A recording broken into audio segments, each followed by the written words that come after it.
Salut à tous, c'est BizBiz. Alors aujourd'hui l'épisode 767 du Zap Image. Comme d'habitude je vous mets des images de foot d'actualité ou des images anciennes, on en parle un peu et c'est parti. Donc on va commencer les gars et revenir 27 ans jour pour jour en arrière. Donc hommage à toutes les victimes et familles de victimes du terrible accident de Furiani touchant le football le 5 mai 1992. On est le 5 mai 2019, donc il y a 27 ans jour pour jour les gars.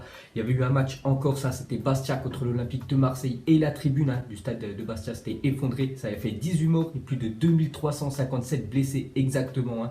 Donc bien sûr, il ne faut pas oublier ce jour. Normalement, le 5 mai, les gars, il ne devrait pas avoir de match. On peut voir qu'en Ligue 1, il y a des matchs cet après-midi. Donc voilà les gars, ce qui s'était passé il y a 27 ans. Ensuite, on va parler du Paris Saint-Germain qui jouait hier après-midi à 17h contre l'OGC Nice au Parc des Princes. Et le PSG ont fait un partout, donc ces dernières semaines c'est très compliqué pour le PSG, ils n'arrivent pas à gagner de match, c'est quand même incroyable pour une équipe qui est le Paris Saint-Germain. On peut voir que Neymar a marqué sur penalty et on peut voir même qu'ils auraient pu gagner quand même le Paris Saint-Germain. Ils ont obtenu un deuxième penalty en toute fin de match, dans le temps additionnel c'est Cavani qui l'a tiré et le gardien niçois a arrêté le péno. Ensuite, pour continuer avec Neymar, a inscrit aujourd'hui son 50e but, toute compétition confondue avec le Paris Saint-Germain. Il lui aura fallu attendre 57 matchs pour atteindre cette barre symbolique. Donc 57 matchs avec le Paris Saint-Germain, 50 buts pour Neymar depuis son arrivée au PSG il y a 2 ans. Donc des stats plus que corrects. Et pour finir avec le Paris Saint-Germain, n'a gagné qu'un seul de ses 7 derniers matchs. C'est pour vous dire que c'est actuellement la crise, on peut le dire, pour un club qui est le Paris Saint-Germain. Surtout, c'est des matchs qui ont lieu sur le territoire français. On sait qu'en France, le PSG, normalement, domine à chaque fois leurs matchs. Mais là, ils ont beaucoup de mal à gagner. Leur rencontre, on peut voir qu'il y a surtout beaucoup de défaites, dont une en finale de Coupe de France contre le Stade Rennais au pénalty qui fait beaucoup de mal au club du PSG. Et depuis quelques jours, c'est quand même très compliqué pour le club parisien. Et pour finir avec le Paris Saint-Germain, donc hier, je vous avais dit qu'ils vont dépasser la barre du million de maillots vendus cette saison. C'est la première fois que ça va arriver en France, qu'un club vend autant de maillots sur une année. Et ce que je ne vous avais pas dit hier, c'est que le club parisien et Nike négocient pour prolonger jusqu'en 2027 avec un nouveau contrat de 50 millions d'euros par an contre 25 millions d'euros actuellement avec la marque Nike. Ensuite, on quitte la France, direction l'Angleterre. On va parler de Tottenham après-demain. Ils se déplacent déjà du côté de l'Ajax. Ils ont très mal préparé ce match vu qu'ils sont inclinés 1-0 du côté de Bournemouth. Donc déjà la semaine dernière aussi, c'était incliné à domicile. Donc ils avancent plus du tout en première ligue. Donc on peut voir que c'est Ake, le défenseur hollandais, qui a marqué le but de la rencontre sur corner. Voilà, un but de la tête. Donc Tottenham a joué quand même à 9 contre 11. Ils avaient 2 joueurs en moins. Pourquoi? Parce que Son déjà a pris un carton rouge en première mi-temps et un autre joueur dès qu'il a été remplacé à la mi-temps, donc Juan Foyth, en fait il est rentré à la 45e minute de jeu et 2 minutes après il a pris un carton rouge direct parce qu'il a fait une grosse faute. Ensuite on continue avec une autre rencontre de première ligue hier, Cardiff contre Crystal Palace, et c'est Crystal qui s'est imposé 3-2 du côté de Cardiff. Pourquoi je vous montre cette rencontre? Parce que voilà, à cause de cette défaite, tout simplement Cardiff, c'est officiel, est relégué en deuxième division anglaise. Donc c'est le club où devait évoluer Emiliano Sala. Ensuite, on va parler de Harvey Elliott, 16 ans et 30 jours. Fulham est devenu hier le joueur le plus jeune de l'histoire à jouer en première ligue. Donc il a joué lors du match contre Wolverhampton à Fulham. Donc Fulham déjà s'est incliné 1-0. Donc c'est le plus jeune joueur à seulement 16 ans à avoir disputé quelques minutes en première ligue. Et pour finir avec la première ligue, on va terminer avec Liverpool qui se déplaçait du côté de Newcastle hier soir, et victoire pour les Reds 3-2. Donc match compliqué mais victoire au bout. Donc Liverpool s'impose et reprend la première place en attendant le match de Manchester lundi qui accueillera au Emirates Stadium l'équipe de Leicester. Ensuite, pour continuer avec eux, donc grâce à leur victoire 3-2 du côté de Newcastle, Liverpool dépasse Manchester City au classement pour la 31e fois cette saison. Donc à chaque fois, ils se dépassent. Donc on verra qui terminera à la fin du compte un premier de première ligue. Donc Liverpool, il ne reste plus qu'un match, et Manchester City 2 matchs.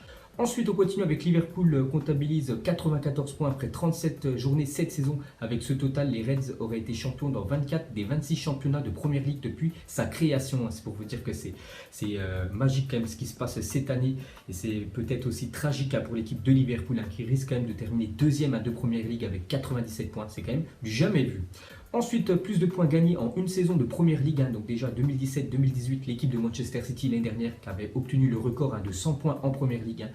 Sinon, on peut voir qu'en 2004-2005, Chelsea 95 points et Liverpool 94 points cette année. N'oubliez pas qu'il leur reste encore une rencontre, donc il pourrait monter à 97 et il pourrait bien sûr ne pas être champion.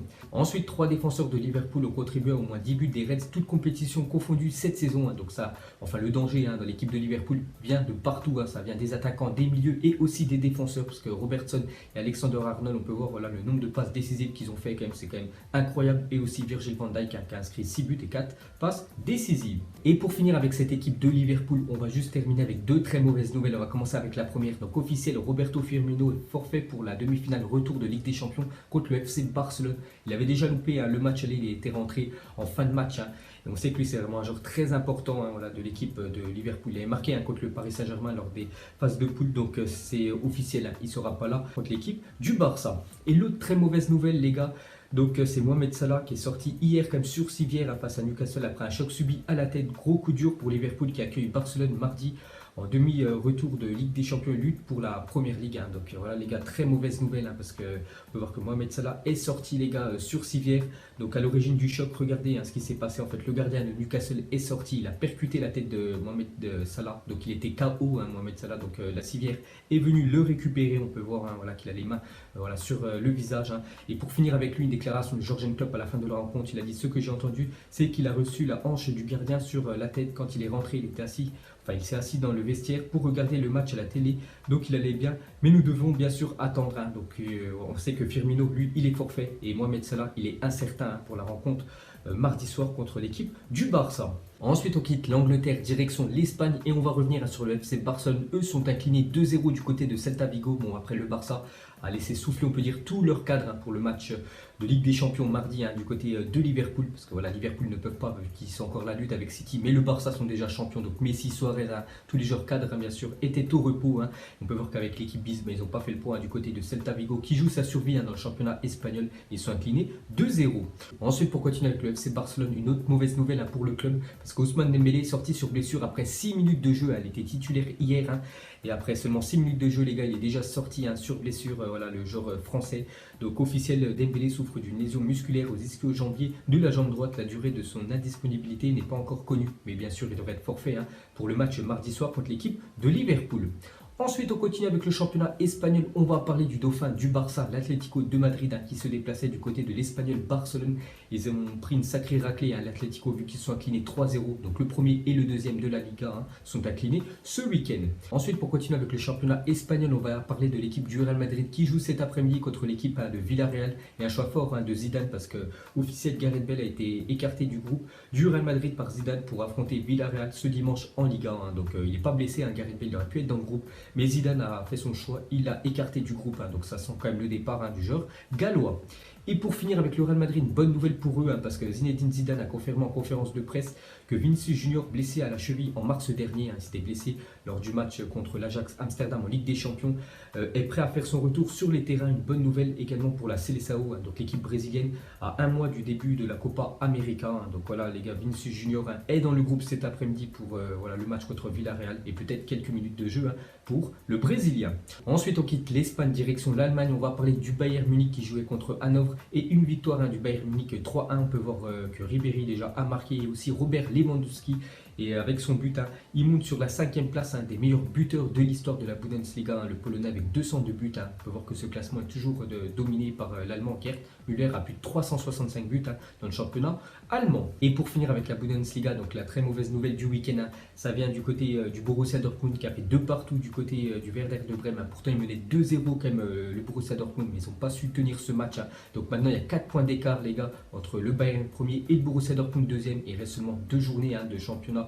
Voilà, dans le championnat allemand, donc ça sent très mauvais pour l'équipe de Dortmund. Ensuite, on va souhaiter un joyeux anniversaire pour Justin Kluivert, donc le fils de Patrick Kluivert, qui fête aujourd'hui ses 20 ans. Donc n'oubliez pas que l'année dernière, il jouait du côté de l'Ajax. Il aurait pu faire l'énorme épopée que fait actuellement l'Ajax en Ligue des Champions, mais il était transféré l'été dernier du côté de l'AS Roma. Ensuite, officiel, le Zénith Saint-Pétersbourg est champion de Russie. Pour ceux qui suivent un peu le championnat russe, depuis hier, on sait qui est le champion cette année. C'est le Zénith Saint-Pétersbourg, l'ancien club de Leandro Paredes, le milieu parisien. Ensuite, cette fois-ci, les gars, c'est le Celtic qui est champion d'Écosse pour la 8e année consécutive. Donc, en Écosse, ça se joue souvent entre le Celtic Glasgow ou les Glasgow Rangers. Et cette dernière décennie, c'est quand même le Celtic Glasgow qui remporte à chaque fois la compétition 8 fois d'affilée, qui sont champions d'Écosse. Ensuite, regardez cette liste de joueurs libres en juin prochain, donc c'est-à-dire le mois prochain. Tous ces joueurs, les gars, sont libres, ils peuvent signer où ils veulent dans la planète. Donc je sais qu'il y a quelques joueurs, leur future destination. Donc déjà Diego Godin devrait quitter l'Atlético de Madrid et aller du côté de l'Inter en Italie. Ander Herrera, lui, devrait aller du côté du Paris Saint-Germain pour le milieu espagnol de l'équipe de Manchester United. Donc Rabiot, lui, va quitter le club. Hein. Il devrait peut-être aller soit du côté de l'Espagne, soit du côté de l'Italie. Hein. Donc voilà, tous les joueurs, les gars, qui devraient quitter leur club, hein, le mois prochain. Ensuite, dans cette liste, hein, il y avait le nom de Franck Ribéry, hein, qui a été buteur hier. Hein. Donc on sait que c'est sa dernière saison, hein, du côté de l'Allemagne. Et la piste la plus chaude quand même qui mène à Franck Ribéry, hein, c'est du côté de la Turquie, du côté du Galatasaray, un club où il a déjà joué dans le passé. Ensuite, une déclaration de Gérard Lopez, le président de Lille, hein, par rapport à Pépé. Il a dit: je veux qu'il aille dans un club qui lui donne les moyens d'aller au-delà de ce que peut faire le LOSC. La nationalité importe peu. Ce n'est pas une invitation au PSG, mais je serais très heureux de voir Pépé, hein, continuer d'évoluer en Ligue 1. Donc pour lui, il serait content si le PSG achetait tout simplement son joueur, hein, voilà, Nicolas Pépé, et qui continue en Ligue 1. C'est vrai que moi je serais pour, hein, de voir Nicolas Pépé au Paris Saint-Germain. Ce serait plutôt pas mal. Ensuite, on continue avec un autre transfert qui devrait se réaliser, hein, dans quelques jours. Donc Naples est proche de faire signer Lozano. Un accord existe entre Mino Raiola et le club napolitain. Le PSV en demande 40 millions d'euros, hein, pour l'attaquant mexicain. Donc je ne sais pas si vous le connaissez, moi je l'ai déjà vu jouer, les gars, très très bon. En plus il a fait une très belle Coupe du Monde avec le Mexique, hein, donc il pourrait aller du côté de l'Italie. Ensuite, regardez le début de saison de Zlatan Ibrahimovic en MLS avec les Los Angeles Galaxy. Hein, donc 8 matchs, hein, 9 buts et une passe décisive, hein, pour l'ancien attaquant du Paris Saint-Germain. Donc voilà les gars, la fin de Zapimage 767. Donc si ça vous a plu, un petit like et je vous ferai l'épisode 768 demain. Donc moi je vous laisse et je vous dis à la prochaine comme d'habitude. Ciao à tous. Donc on l'a maquillé avec des mensonges. Et que son âme est moche, plus qu'à la maquiller avec des mensonges. Je sais pas ce qui se passe dans ma tête. Parfois, je voudrais sauver la terre. Parfois, je voudrais la voir brûler. Ça va pas trop, je roule un terre. Trop de haine pour 9 mètres carrés. Tristesse, faut pas.